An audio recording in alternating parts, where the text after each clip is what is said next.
भगवान कितने होते हैं? कितने?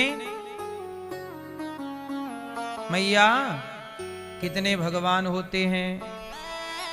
पीछे वाली मैया, लाल मैया, ओ लाल मैया, ओ प्यारी मैया, जाते जाते ये तो बता जा,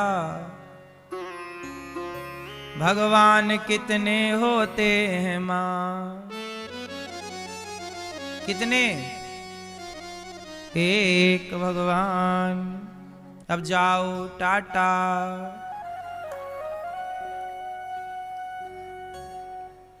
भगवान कितने होते हैं? एक। क्या नाम है उन एक का?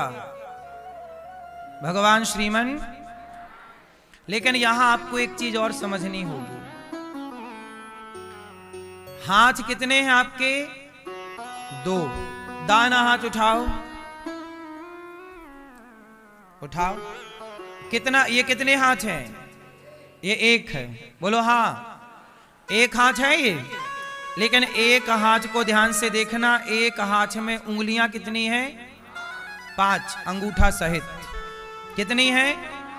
ऐसे ही एक भगवान के 5 स्वरूप हैं, जिन्हें पंचदेव कहते हैं। अवतार हैं 24, पर स्वरूप हैं 5। अब 5 का जरा कहो तो मैं समझा दूं 2 मिनट में। ईश्वर एक है, पर वह एक 5 भागों में विभक्त है, जिन्हें सनातन में पंचदेव कहते हैं। क्या कहते हैं? चलो बताओ मैया। पंचदेव के बारे में सुना है आपने? पीली मैया, पंचदेव के बारे में मैया आपने सुना है? पंचदेव के बारे में?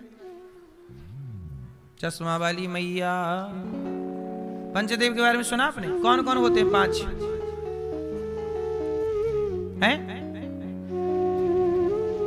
शिव जी, हनुमान जी। शिव जी ही हनुमान जी। दूसरा? हाँ राम। फिर? नहीं, विष्णु ही राम है। एक हुआ ये।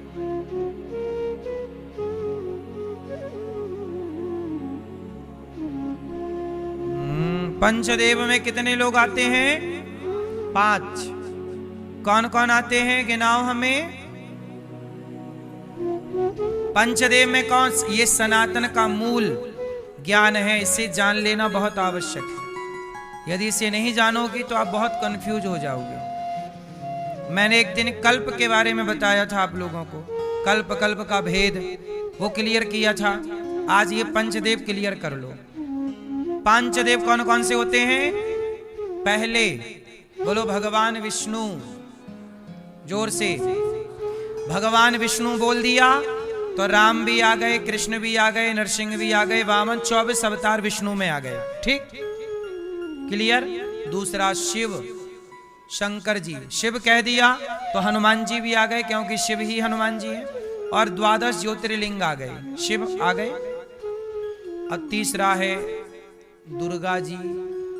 दुर्गा कह दिया तो 52 शक्तिपीठ आ गई। दुर्गा कह दिया तो 52 सारी देवियां आ गई, शक्तिपीठ आ गई। चौथे गणेश जी, गणपति बप्पा। कौन आ गए? गणेश जी। और 5वें सूर्याय नमः, आदित्याय नमः, भौमाय नमः, खगाय नमः, मित्राय नमः, भास्कराय नमः। सूर्य भगवान। हम सनातनी लोग कितने लोगों की पूजा करते हैं? 5। भगवान विष्णु, विष्णु के 24 अवतारों की पूजा हम सनातनी। दूसरा पूजा करते हैं हम शंकर जी की, शंकर जी के 12 ज्योतिर्लिंग और अनेक रूपों की। जैसे शंकर जी का एक रूप है हनुमान जी, तो हम हनुमान जी की भी पूजा करते हैं। तो हम शिव के उपासक हैं, नारायण के मतलब विष्णु के उपासक हैं। 2, 3 दुर्गा। हम लोग जय माता दी, नवरात्रि में पूजा करते हैं कि नहीं दुर्गा मैया की? बोलो हाँ। हम सनातनी हैं तो दुर्गा के उपासक जरूर होंगे।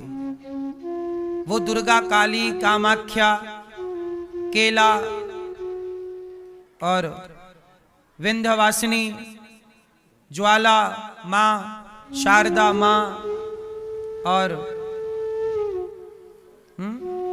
कटरा में माँ वैष्णवी माँ, वैष्णव मैया, हम सब ये उपासक हैं माँ भगवती के। माँ भगवती के अनेक रूप हो सकते हैं लेकिन वो हैं सब एक ही। बोलो हाँ। तो चौथे हैं गणेश जी। हम सनातनी बताओ सत्यनारायण भगवान की पूजा करते हैं तो पहली पूजा किसकी करते हैं? सनातनी हो तो गणेश जी की पूजा करनी होगी। और पांचवा सूर्य, सूर्य भगवान को जल सब चढ़ाते हैं। कोई राम का भक्त हो या कृष्ण का, शिव का हो या दुर्गा का, भक्त किसी के भी हो, पर सवेरे उठ के पहले सूर्य उपासना सनातन की पद्धति है। पहली उपासना सूर्य। हमारे सनातन में सूर्य भगवान का व्रत होता है। बिहार और यूपी के बहुत सारी माताएं बहनें, अब तो पूरे भारत में लोग छठ पर्व मनाते हैं। और जो छठ पर्व होता है वह पर्व सूर्य भगवान के नाम ही होता है। छठ पर्व में किसकी पूजा होती है? उगते हुए, मध्य के और डूबते हुए सूर्य की पूजा होती है छठ पर्व में। भारत का सबसे बड़ा और सबसे कठिन व्रत छठ पर्व ही होता है। हाँ या ना? कोई आपसे पूछे कि सनातन धर्म का सबसे बड़ा और सबसे कठिन व्रत कौन सा है, तो आप कह सकते हैं कि छठ पर्व ही सबसे बड़ा और सबसे कठिन व्रत है। वैसे तो बहुत हैं पर छठ पर्व मुख्य रूप से। तो ये छठ पर्व जो है ये कर्ण भी करते थे। छठ पर्व, कर्ण तो सूर्य पुत्र है ना, तो कर्ण भी छठ पर्व करते थे, छठ पूजा करते थे। तो कहने का तात्पर्य केवल इतना है मेरी मां, कितने हो गए टोटल? इन 5 में आप किसी एक की पूजा करते हैं तो आप सही हैं। 5 में आपकी श्रद्धा है तो आप सही हैं, क्योंकि 5 5 नहीं है, मूल में हाथ एक है, उंगलियां 5 है, एक परमात्मा के ये इतने कार्य हैं, पंचदेव से वो कार्य करते हैं, इसलिए इन रूपों में जाने पहचाने जाते हैं। जो समझदार है वो 5 नहीं मानता। जैसे गाय के थन 4 होते हैं, गाय के थन कितने हैं, लेकिन चारों में दूध तो एक सा ही है कि अलग अलग है? दूध 4 तरह का है क्या? थन 4 हैं पर चारों में दूध एक सा ही है। उसी तरह भगवान के ये स्वरूप 5 हैं पंचदेव के, अवतार 24 हैं, लेकिन मूल रूप से भगवान एक ही हैं। इसलिए कभी देवी भागवत पढ़ोगे तो लिखा गया कि देवी जी ने सृष्टि बनाई। शिव महापुराण पढ़ोगे तो लिखा कि शिव जी ने सृष्टि बनाई। गणेश पुराण पढ़ोगे तो लिखा है कि गणेश जी ने सृष्टि बनाई। विष्णु पुराण पढ़ोगे तो लिखा है विष्णु जी ने सृष्टि की। तो जो पुराण पढ़ोगे वो उनसे सृष्टि का क्रम मिल जाएगा। फिर आप हो जाओगे कंफ्यूज कि उन्होंने की कि इन्होंने की, क्या लिखा है। तो नहीं, ये 5 हैं। वो 5 में क्या होता है कि मैंने एक दिन बताया था ना कि कभी भगवान ने इस कल्प में ये लीला कर ली तो कभी उस कल्प में वो लीला कर ली। तो कभी दुर्गा, जैसे आपके घर में 4 हैं, देवरानी, जेठानी, सास और ननंद, 4 स्त्रियां हैं, तो कभी बर्तन आज इसने मांज लिए, कभी इसने कर लिया, कभी भोजन इसने बना लिया। काम वही है पर अदल बदल के आप लोग कर लेते हो। ऐसे सृष्टि का क्रम वही है, उत्पत्ति करना, पालन करना, संहार करना।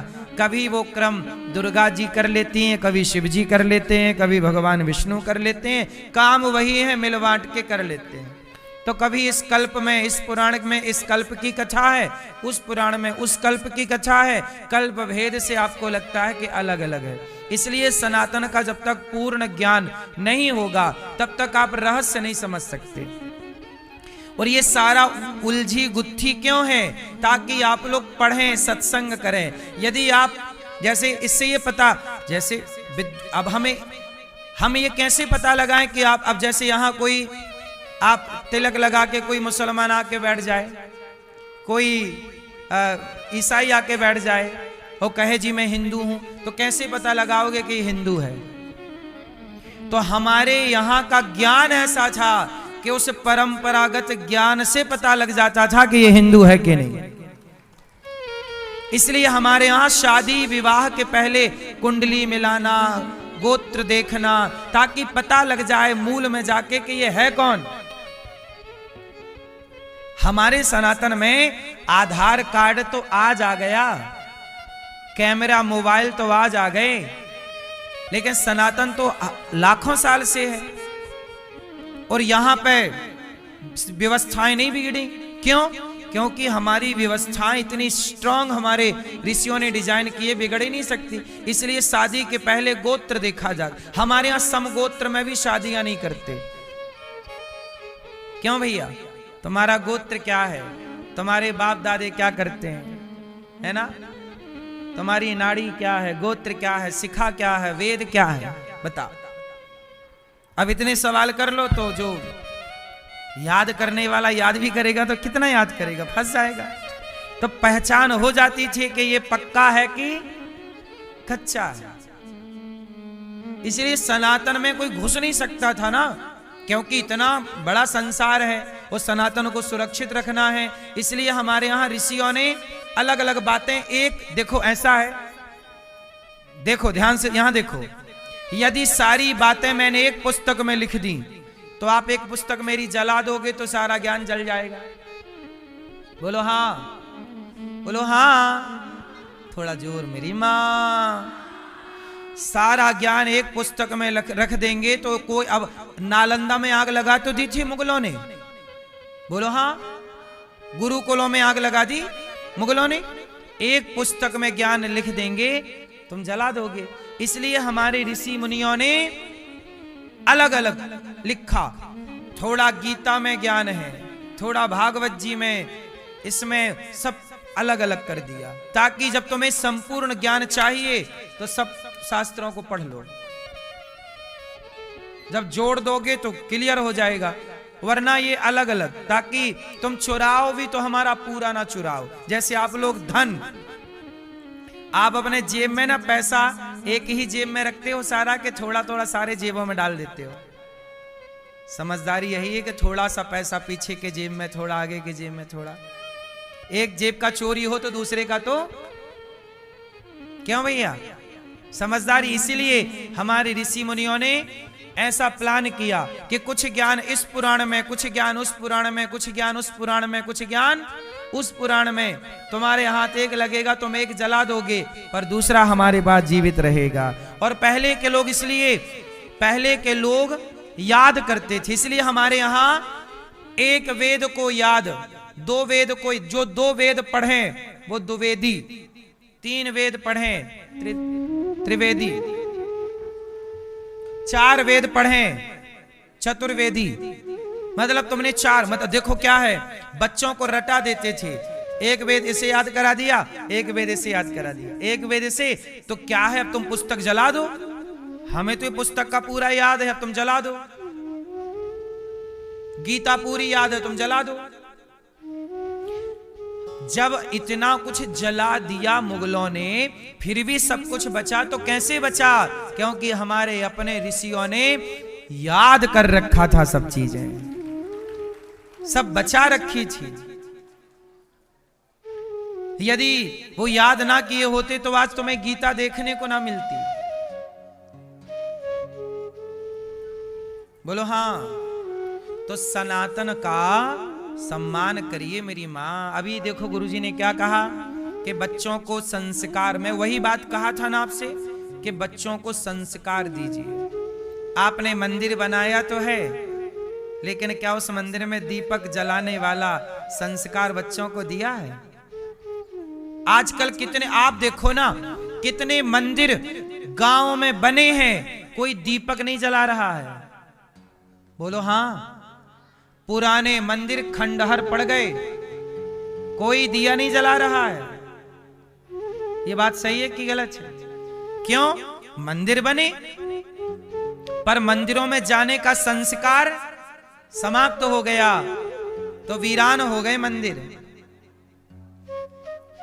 हमारे गांव क्षेत्र में मंदिर हैं, किसी मंदिर में 12 एकड़ जमीन लगी है, किसी मंदिर में 40 एकड़ जमीन लगी है, किसी मंदिर में 50 एकड़ जमीन लगी है, पर सारी जमीनें लोग खा गए और खा रहे हैं। और भगवान के यहाँ तो दीपावली में पुताई तक नहीं होती कि मंदिर में थोड़ा सा मरम्मत करा दे।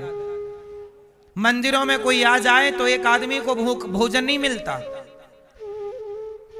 कितने आपके आसपास गांव में मंदिर होंगे, जबकि वो मंदिर क्यों बनाए गए थे कि कोई साधु आ जाए, कोई राहगीर आ जाए तो रात को विश्राम मिल जाए, भोजन मिल जाए। ये मंदिर का यही तो अर्थ है। क्यों भैया? मंदिर का मतलब क्या हुआ कि आप रास्ते से कहीं भटक गए और आपको रुकना पड़ा तो मंदिर में रुक जाएं, वहां आपको भोजन मिले। इसी पर्पस से बुजुर्गों ने मंदिर बनाए और मंदिरों में जमीनें लगा दी। किसी मंदिर में 4 एकड़, किसी मंदिर में 10 एकड़, किसी मंदिर में 50 एकड़, ताकि उस जमीन के पैसे से मंदिरों का भरण पोषण और वहां की सेवा व्यवस्था होती रहे। लेकिन अब क्या हुआ कि उनके जो वंशज बच्चे पैदा हुए, लालच आ गया, जमीन है वो खा गए, और अब मंदिरों में कोई झाड़ू नहीं लगा रहा, कोई दिया नहीं जला रहा, एक आदमी को भरपेट भोजन भी नहीं मिल रहा। इसलिए मंदिर बनाना जरूरी नहीं है, मंदिर जाने के, भगवान को पहचानने के संस्कार देना जरूरी है। संस्कार दिए हैं तो वो मंदिर है, वो संस्कार नहीं है तो बना लो मंदिर। बोलो हाँ कि ना? बात समझ में आई कि नहीं? इसलिए मेरी मां, बच्चों को मंदिर जाने के संस्कार दीजिए। 2 मिनट भगवान के आगे खड़े तो हों। जब खड़े होंगे तो वो गीता भी पढ़ेंगे, सनातन को जानेंगे। खड़े ही नहीं होते तो सम्मान क्या करेंगे सनातन का?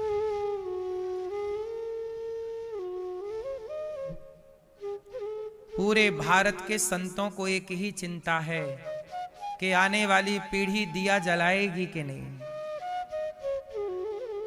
आने वाली पीढ़ी, आज की पीढ़ी अब कहती हम तो बिलीव ही नहीं करते, विश्वास ही नहीं करते। कभी चिंता का विषय है ना कि आने वाली पीढ़ी आपके बाप दादों के संस्कार बचाए रखेगी कि ये संस्कार का यहीं डी एंड हो रहा है। अब तो देखो तिलक लगाने में शर्म आने लग गई लोगों को, सिखा रखने में शर्म आने लग गई। हम लोग तो देखो शर्म नहीं लगाते, शर्म तुम कुछ भी कहो, तिलक लगाते हैं। धोती पहनते हैं हम लोग कांच लगा के, आप लोग पैंट पहनते हैं। भारत का पहनावा क्या है? धोती की पैंट क्या है? फिर हफ्ते में 1 दिन तो धोती पहना करो, भारत का पहनावा है। तिलक लगाया करो, गले में तुलसी पहना करो, आधा घंटा कीर्तन किया करो, 10 मिनट। बच्चों को छोड़ा गीता पढ़, चलो बेटा लो गीता। आप कहो ना बेटा मेरे से नहीं पढ़ना आता, जरा तू गीता के 4 श्लोक का श्लोक या अर्थ सुनाओ। चलो रामचरितमानस बच्चों को दो, बोलो चल 2 पन्ना पढ़ के सुना। हमें सुना, हम सुनेंगे, इसी बहाने बच्चा भी पढ़ेगा। रोज बच्चों को आप आधा घंटा गीता रामायण कुछ तो पढ़ाओ ना मेरी माँ। ये दास अनिरुद्ध, भगवान ने ये दास अनिरुद्ध को 2 बच्चों की जिम्मेदारी दे रखी है। 2 बच्चे हैं, वो स्कूल पढ़ के आते हैं, स्कूल पढ़ने जाते हैं, स्कूल की पढ़ाई भी पूरी करते हैं और वो अपने गीता रामायण वेद पुराण शास्त्र की पढ़ाई भी पूरी कर रहे हैं। एक ही जिम्मेदारी नहीं है, वो भी पढ़ाई करो, स्कूली पढ़ाई, वो स्कूल की पढ़ाई भी कर रहे हैं, स्कूल की कोचिंग भी है, साइड में ये पढ़ाई भी है शास्त्रों की, डबल पढ़ाई है उनके पास, और वो काम कर रहे हैं, पढ़ रहे हैं। नहीं पढ़ाएंगे सनातन को तो कैसे समझेंगे? इसलिए आपकी जिम्मेदारी है लापरवाही नहीं। शास्त्र भी, स्कूली ज्ञान भी हो और शास्त्रों का ज्ञान भी हो। स्कूली ज्ञान भी हो और शास्त्रों का ज्ञान भी हो। नॉलेज तो नॉलेज है ना, नॉलेज तो आपको बहुत आगे ले जाएगा।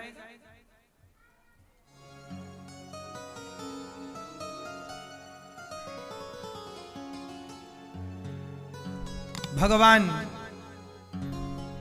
राजा पौंड्रक का उद्धार करते हैं, काशी राज द्विविद का उद्धार करते हैं।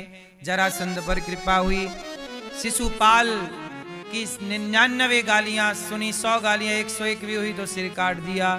दया भगवान में भरी है। शाल्व और दंत वक्र का भगवान ने उद्धार किया। अच्छा एक बात और बताऊं, भगवान से बड़ा कौन है आप बताओ? कोई है? कोई भी नहीं। भगवान सबसे बड़े। आप ये कह सकते हैं कि भक्त बड़ा है भगवान से, पर ये तो भगवान के भक्तों का मान रखने के लिए बोला जाता है। बड़े तो भगवान ही हैं। ठीक है, इतने बड़े भगवान, धर्मराज युधिष्ठिर ने जब यज्ञ किया तो बताओ भगवान ने यज्ञ में सेवा कौन सी ली थी? हैं? सुनो, भगवान कृष्ण, धर्मराज युधिष्ठिर ने यज्ञ किया। यज्ञ में सब ब्राह्मण भक्त जन आते और सबको पत्तलों में पंगत लगती। पंगत समझते हैं आप लोग? लाइन लगा के बैठना, पत्तल सामने आती है, दोना पत्तल, सबको पूड़ी साग खीर परोसी जाती है। तो भगवान कृष्ण ने सेवा ली कि जो भक्तजन भोजन करेंगे तो करने के बाद उनकी पत्तल मैं उठाऊंगा। मतलब भगवान है हमारे श्री कृष्ण और सेवा क्या कर रहे हैं? आपकी जूठी पत्तल उठा रहे हैं। इतना सरल कौन हो सकता है? आजकल आप 4 पैसे पा जाएं तो बड़े का अभिमान इतना आ जाता है कि नहीं जी मैं ये छोटा काम क्यों करूं, ये करने आई हूं या आया हूं। ये दास अनिरुद्ध, हम भी भगवान किसी रास्ते पर चलते हैं। और गौरी गोपाल में आपने देखा होगा सब भक्त लोग भोजन करते हैं ना, और उनकी जूठी थालियां, कभी मुझे फुर्सत मिलती है तो मैं जाके थालियां धुलने लग जाता हूं, भक्तों की थालियां, क्योंकि हमारे भगवान ने ये संस्कार दिए हैं। कोई भी काम, मेरी मां, सेवा का कोई भी काम छोटा नहीं होता। भगवान पत्तल उठा रहे हैं, सेवा। ये सेवा, झाड़ू लगाना क्या है? सेवा है। मंदिर में झाड़ू लगाओ, भगवान के द्वार पर झाड़ू, सेवा करना, फूल की माला। ये हमारे श्री संप्रदाय में गोदाम्बा माँ हुई हैं। गोदाम्बा क्या हुई? कौन? गोदाम्बा। उनको क्या बोलते हैं? गोदाम्बा। गोदाम्बा बोलो, गोदाम्बा। जैसे यहां आप लोग राधा रानी जी को जानते हो ना, ऐसे दक्षिण भारत में भगवान श्रीमन नारायण के संग गोदाम्बा मैया रहती हैं। ये गोदाम्बा मैया कौन है? सुनो, छोटी सी कथा। गोदाम्बा मैया जो हैं, इनके पिता बगीचे से माला लाते थे। माला नहीं, फूल। फूल और फूल की माला बनाते थे। और भगवान रंगनाथ जी, दक्षिण भारत में एक मंदिर है भगवान का, रंगनाथ जी, श्री रंगम रंगनाथ, जहां भगवान लेटे हैं और लक्ष्मी जी चरण दबा रही हैं, वो भगवान। और भी हैं गोदा रंगमन्नार भगवान, इसलिए भगवान का नाम पड़ा गोदा। गोदा रंगमन्नार भगवान। क्या नाम है बोलो भगवान का? गोदा रंगमन्नार भगवान। तो ये क्या हुआ कि उनके पिताजी ना, गोदाम्बा मैया के पिताजी क्या करते थे? फूल की हार बनाते और भगवान को पहनाते। अच्छा, तो ये छोटी सी बच्ची थी 5-6 साल की, तो इनको लगा मैं भी बनाऊं, मेरे हाथ से भी भगवान पहनेंगे। तो जैसे आप लोग देखते हो ना, ये हार है, बोलो हाँ। उत्तर भारत में माला ऐसा होता है, बोलो हाँ। लेकिन दक्षिण भारत में माला ऐसा नहीं होता। कैसा होता है? मैं बता रहा हूं। ये दक्षिण भारत का माला ऐसा होता है। ये आपने देखा होगा तिरुपति बालाजी को माला कैसे पहनाते हैं। दक्षिण के मंदिरों में भगवान को इस तरह का माला, ये नीचे से जुड़ा नहीं होता। तो गोदाम्बा छोटी सी थी, और ये परंपरा कब से चालू हुई वो उसका कारण मैं आपको बता रहा हूं कि गोदाम्बा मैया जो हैं वो अपने पिता को माला हार बनाती देखती तो वो भी पुष्प लाती और अपने हाथ से भगवान को माला बनाती। और बेचारी छोटी सी बच्ची थी वो, तो उनको गांठ लगाने नहीं आए। उनको माला में गांठ लगानी, छोटी बच्ची ये गांठ लगानी कहाँ आएगी, गांठ लगाने नहीं आए, तो उन्होंने गांठ नहीं लगाई। वो गांठ नहीं लगाई और ऐसी माला ले गई और भाव से वो भगवान को अर्पित करने लग गई। अब धीरे धीरे क्या हुआ, उनके पिताजी इन्हीं से कहने लगे कि एक काम करो, तू ही माला बना, तू ही माला बना। और जब ये माला बनाए तो भगवान अच्छे से धारण करें। एक दिन रंगनाथ जी माला धारण नहीं कर रहे जी, बार बार गिरा दे। पुजारी जी बोले प्रभु क्या हुआ? भगवान बोले कि आज गोदा ने माला नहीं बनाए। पुजारी जी बोले गोदा कौन है? बोले फलाने की बेटी। गए, क्यों भाई आपकी बेटी कहाँ है, आपने माला बनाया? बोले हाँ मैं तो रोज बनाता हूँ। बोले रोज तुम्हारी बेटी बनाती है? हाँ कुछ वो बनाती है। बोले आज बेटी ने नहीं बनाया। क्यों? बोले उसको गांठ लगानी नहीं आती तो मैंने रोक दिया, तेरे से नहीं आता। तो बोले भगवान, पुजारी जी बोले कि नहीं अपनी बेटी से बनवाओ, भगवान पहन ही नहीं रहे तुम्हारी माला। भगवान कह रहे हैं हम उन्हीं की माला पहनेंगे। तो देखो हम आपको ये पूरी बात, कथा तो बड़ी लंबी है, बड़ी भाव से भरी हुई है। गोदाम्बा मैया भगवान को हार बनाती और भगवान उसी को स्वीकार करते। एक दिन तो भगवान मचल गए, बोले आपके यहां से पुजारी जी नहीं पहनूंगा, जिसने माला बनाई है उसी को लाओ। अब गोदाम्बा मैया को बुलाएगा, आप आओ। छोटी सी थी तो भगवान को माला उन्होंने जब पहनाए तो भगवान ने अपना